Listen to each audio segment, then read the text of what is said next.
ka na magtampo. Nag-iwan naman si nanay ng pera. Ibibili tayo ni Aling Sefa ng ice cream. Di ba gusto mo yun? Gusto ko si nanay. Siya dapat yung nandito. Ayoko ng ice cream kung wala siya. Tali, tsaka bibili ka daw ng papuputing lotion. Tapos may papaya soap pa, di ba? Ang dami na nun. Kaya huwag ka na magtampo. Tyrone, bakit ba ako iba sa inyo, ha? Hindi ako paborito ni nanay kasi pangit ako? Hindi ka pangit. Morena lang. Talagang ayaw niyo sa akin. Paningin niyo sa akin pangit ako, di ba? Ang daya niyo, hindi niyo ako mahal. Tali, hindi yan totoo. Hindi! Ikaw lang mahal ni nanay ako. Ayoko! Ayoko! Tama na, Tali. Kakasama na yan sa'yo. Tali. Tulong! Nurse! Tali! Tulong, nurse!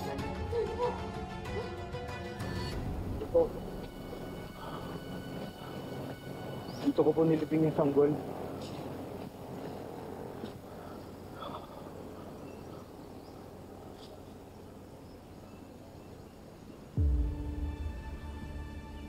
Patawarin mo kami, Rosel.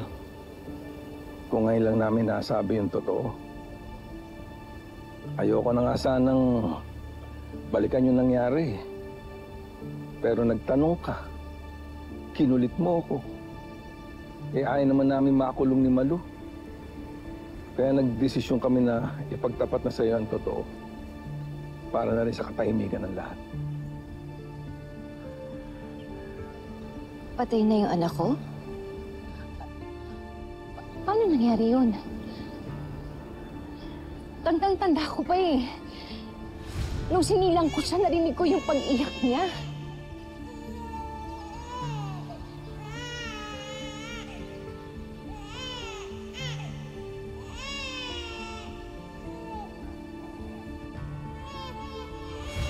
Paano nangyari yun? Oo.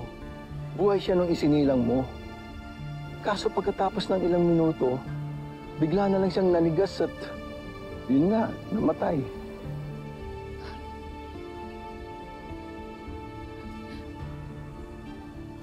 Tapos ano? Basta niya lang siya nilibing dito na parang hayop? Bakit ngayon niyo lang sinabi sa akin yung totoo? Bakit ngayon niyo lang sa akin sinabi yung totoo?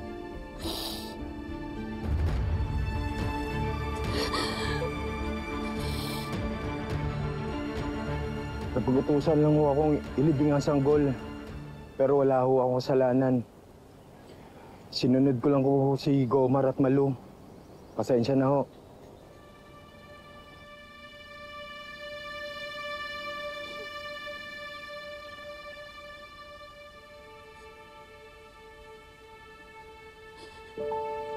Kami na ni Malu ang nagdesisyon na huwag na sabihin sa'yo ang nangyari. Kasi nag-aalala si Malu eh. Kaibigan ko si Malu. Pinagkatiwalaan ko siya. Paano niya nagawa sa akin to? Yun nga, nag-aalala siya. Baka mamaya ko, anong gawin mo? Baka mamaya pagbintangan mo pa na siya ang may kasalanan kaya namatay ang bata. Eh, nag-a-apply siya sa abroad ng panahon na yun. Ayaw na niya magka-problema pa.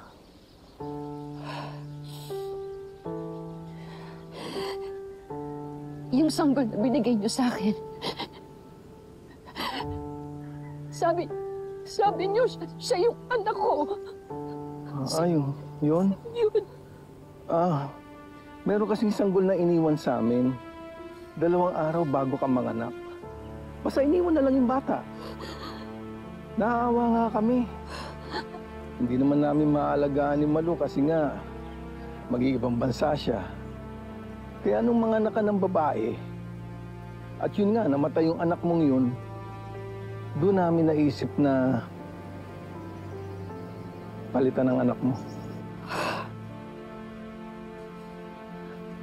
Ano yun? Basta niyo nang pinalitan yung anak ko na parang lumang manika? Ganun na lang makadali para sa inyo na gawin yun? Basta-basta na lang kayo nagdesisyon ng ganon? Nung panahon na yun, gipit na rin kami. Naguguluhan na kami sa mga nangyayari. Ang gusto na lang namin maging maayos. Kaya namin ginawa yun. Pinagkait niyo sa akin ng katotohanan! Pinagkait niyo sa akin ang totoo! Masaya ka naman sa anak mo eh. Hindi yun ang punto!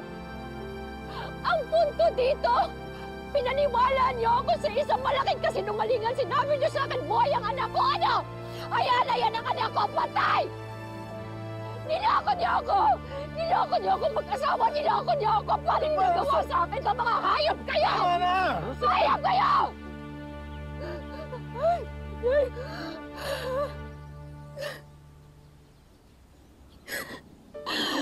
Ang tagal niyo akong pinaniwala. Akala ko si Tali. Akala ko si Tali yung anak ko.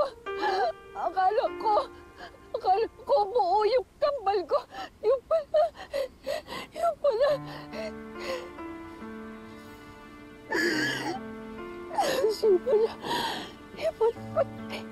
Patay yung anak ko.